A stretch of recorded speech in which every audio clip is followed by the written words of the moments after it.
السلام علیکم ګرانو لیدونکو. نن راځو په ورک پروګرام باندې هغه عملاً ګورو چې موږ د کومو لارو څخه راخلاصولی شو او په کومو ځایونو کې ترې استفاده کولی شو او کومې برخې لري. نو لومړی ما په تیر درس کې ویلي چې ورک پروګرام چې موږ راخلاصوو نو مختلفو لارو څخه یې راخلاصوو، خو یو د هغې څخه موږ د وینډوز لوګو او د آر بټن یو ځای ونیسئ چې رن راځي او په دې رن کې ولیکئ چې وین ورډ څه شی وین ورډ دغه ولیکئ او انټر یې کوئ. د مایکروسافټ ورډ پروګرام به تاسو سره راخلاصېږي. نورې مختلفې لارې چارې وي، هغه مې درته په تیر درس کې ویلي دي، نو نور در سره بیا هغه وګورئ. کله مو چې وین ورډ ولیکو ورډ پروګرام درته راخلاص شو نو تاسو سره دلته بلینک ډاکومنټ په دې باندې کلیک وکړئ چې یو سپین یا خالي ډاکومنټ زه غواړم چې راخلاص دي شي را سره. ورډ پروګرام چې راخلاص شو، اوس راځو د ورډ پروګرام مختلفو برخو ته چې له کومو برخو نه تشکیل شوی دی او کومې برخې لري. نو دا هم موږ په تیر درس کې ویلي، خو نن یې عملاً ګورو.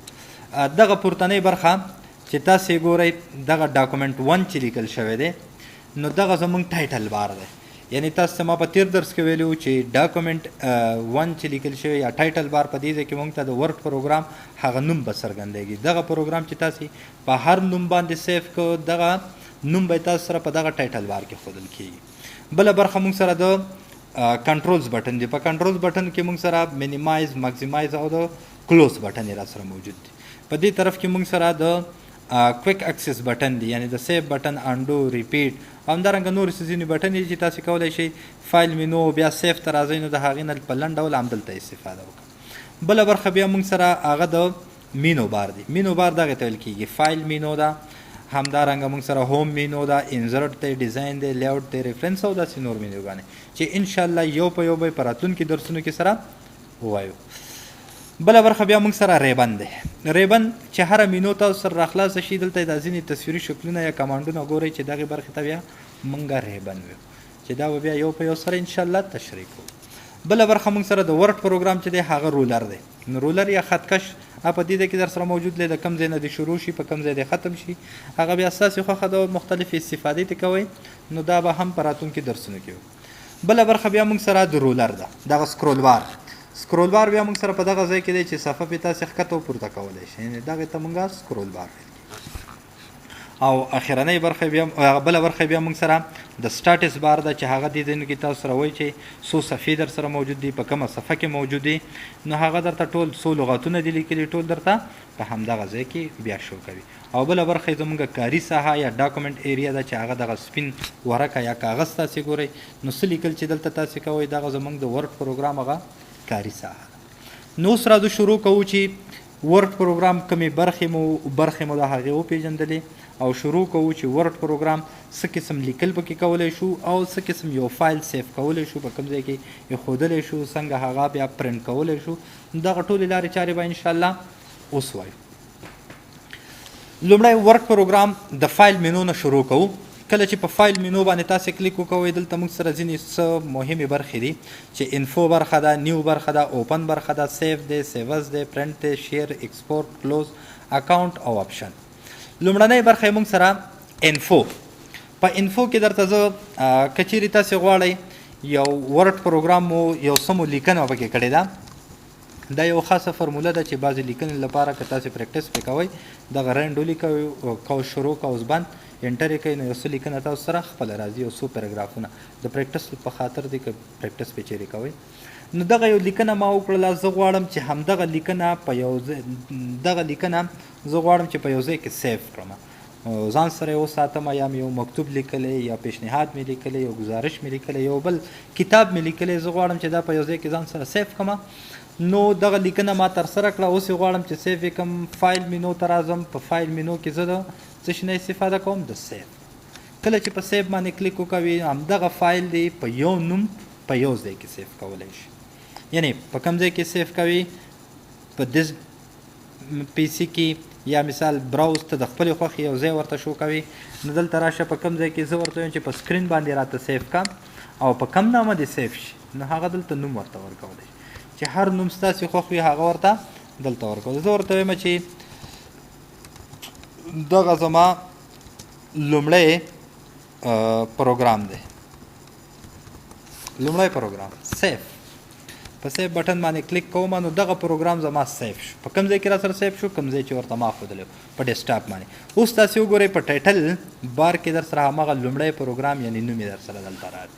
نو که دا تاسې کلوز کوئ د دغه برخې نه تاسې کولی شئ چې دا کلوز کوئ. نو که دا پروګرام مو بیا سبا په کار شو، بله ورځ مو په کار شو، بیا ښه په راحت باندې راتلی شئ چې په هر ځای کې مو سیف کړي وي په هماغه ځای باندې ډبل کلیک وکوئ او هغه پروګرام به تاسو سره څنګه کېږي؟ راخلاصېږي به در سره بدون د کوم مشکله. بله برخه ما سره ده د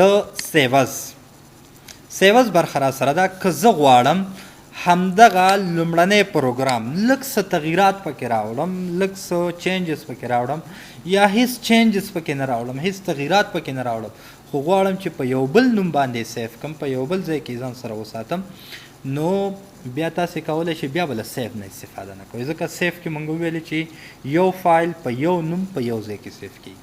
خو که همدغه فایل غواړئ تاسې په څو نومونو باندې په څو ځایونو کې سیف کړئ، بیا به موږ له کوم کمانډ نه استفاده کوو؟ له سیوز نه. دغه فایل هیڅ تغییرات پکې نه راوړم، لومړی پروګرام دی، همدغه فایل زه غواړم په بل نوم باندې سیف کړم، نو بیا به زه له کوم ځای نه استفاده کوم؟ له سیوز نه.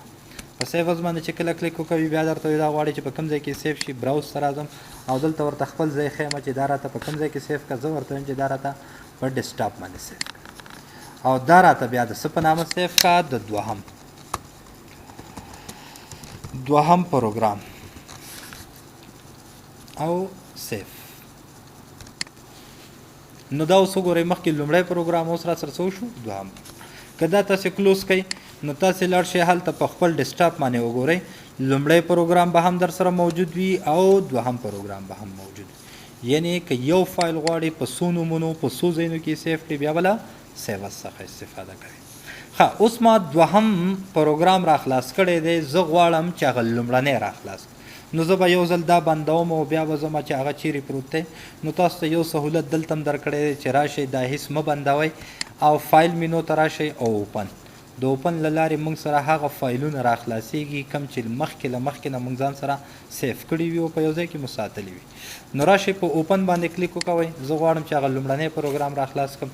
نو یو خو دلته دی چې هغه نن تا استفاده کړې یا په دې نږدې وختونو کې د استفاده کړې وي، دلته هم درته تیار نوم راځي چې بس په دې باندې کلیک وکوه هماغه پروګرام درته را خلاصېږي. که په دې ځای کې نوم نه وي راشه براوز ته چې په کوم ځای کې دا پروګرام پروت دی. زه ورته وایم براوز چیرې پروت دی؟ ما سره په ډیسکټاپ باندې پروت دی. په ډیسکټاپ باندې کلیک وکړه. په ډیسکټاپ باندې چې کله کلیک وکړو بیا راشه دغه طرف ته او په دغه برخه کې بیا لاندې راکوشه خپل وګورئ لومړنی پروګرام. په دې باندې کلیک وکوه یا په ډبل کلیک وکوه یا په سنګل کلیک وکوه. دلته راشه په اوپن باندې، نو تاسو سره به هغه لومړنی پروګرام راخلاص شي. په دغه برخه کې تاسو وګورئ دغه زما لومړنی پروګرام دی. نو دغې لپاره بیا موږ له د اوپن نه استفاده کوو. بله برخه بیا موږ سره د نیو ده. په نیو برخه کې موږ که تاسې غواړئ چې یو نوی ډاکومنټ منځ ته راوړئ، ګورئ ورونو دې ته ډېره زیاته توجه وکړئ. بعضې ورونه غواړي چې نوې صفحه راوړي، نوې صفحه. نو نوې صفحه تاسې کولی شئ په همدې پروګرام کې هم راوړئ، په همدغه ډاکومنټ کې هم راوړئ. یعنې کنټرول انټر ووهئ، نوې صفحې ته ځئ. خو که غواړئ چې نوی ډاکومنټ را خلاص کړئ بیا به له کوم ځای نه استفاده کوئ؟ له نیو نه. یعنې که غواړئ چې بیخي مکمل یو نوی ډاکومنټ خلاص کړئ نو بیا د کوم ځای نه استفاده کولی شئ؟ فایل مینو او نیو باندې کلیک وکړئ. په نیو باندې کلیک وکوئ، بلینک ډاکومنټ او اوکې. نو تاسو سره څه وشو؟ یو نوی ډاکومنټ در سره را خلاص شو. نو د نیو نه موږ یو نوی ډاکومنټ را خلاص. اوس زه راځم د انفو برخې ته او په انفو برخې کې موږ سره د پروټکټ ډاکومنټ برخه ده. یعنې که تاسې غواړئ چې زه په دې خپل ورډ پروګرام باندې یو لاک ولګوم، پروټکشن پې ولګوم، یو پاسورډ ورته ورکړم چې بل څوک ورته لاسرسی ونه لري، نو بیا به تاسو څه کوئ؟ خپل پروګرام مو برابر کوئ، راشئ فایل مینو ته. په فایل مینو کې انفو برخه او په انفو برخه کې بیا د پروټکټ ډاکومنټ دلته ورته خبر دغه انکرپټ ویت پاسورډ دغه ورته کلیک. کم پاسورډ ورکوئ چې هر یو پاسورډ 1 2 3 انټر 1 2 3 او کنفرم یې کوئ. نو ستاسې د پروګرام څه وکړل؟ ورډ پروګرام پاسورډ واس کنټرول اس. دا ما سره کوم پروګرام دی؟ ورډ پروګرام، یعنی سیو مې کړه. اوس راځم دا کلوز کوم. اوس که زه چیرې ما دغه لومړنی پروګرام زه را خلاصوم نو مخکې له دې نه چې زه خپل پروګرام را خلاص کړم ما ته خپله لیکنه وښیي تاسې باید کوډ ورکړئ چې تر څو مو کوډ نه وي ورکړی تاسې مخکې نشئ تللی نو 1 2 3 خپل کوډ ورکوم او اوکې کوم نو وروسته د هغې نه بیا تاسې خپل پروګرام یا خپلې لیکنې ته لاسرسی که غلط کوډ مو ورکړه هم هېڅکله نشي کولی چې تاسې بیا هغه خپل پروګرام ته دغه لیکنې ته لاسرسی ولرئ او که غواړئ چې بیرته خپل پروګرام دغه د ورډ پروګرام څخه بیرته دغه پاسورډ لرې کړئ همدغه انفو برخې ته راشئ او په انفو برخه کې بیرته د پروټیکشن برخه په دې باندې کلیک وکړئ انکرپټ ویت پاسورډ او دلته مو چې دا کوم پاسورډ ورکړی دی دا ترې ریموف کړئ لرې کړئ ختم یې کړئ او اوکې نو ستاسې هغه دغه نه ډاکومنټ نه څه وشولو پاسورډ ختم شو مکمل ته لرې شو بله برخه موږ سره بیا دغه د انفو برخه وشوه نیو برخه اوپن سیو سیوز د نن ورځې لپاره همدومره بس دی سبا دپاره به انشاءالله په فرنټ باندې خبرې کوو او یو برخه به انشاءالله تشریح کوو ډیره مهمه برخه ده کور مو ودان د حوصلې نه مو چینل ضرور سبسکرایب کړئ ډیره مننه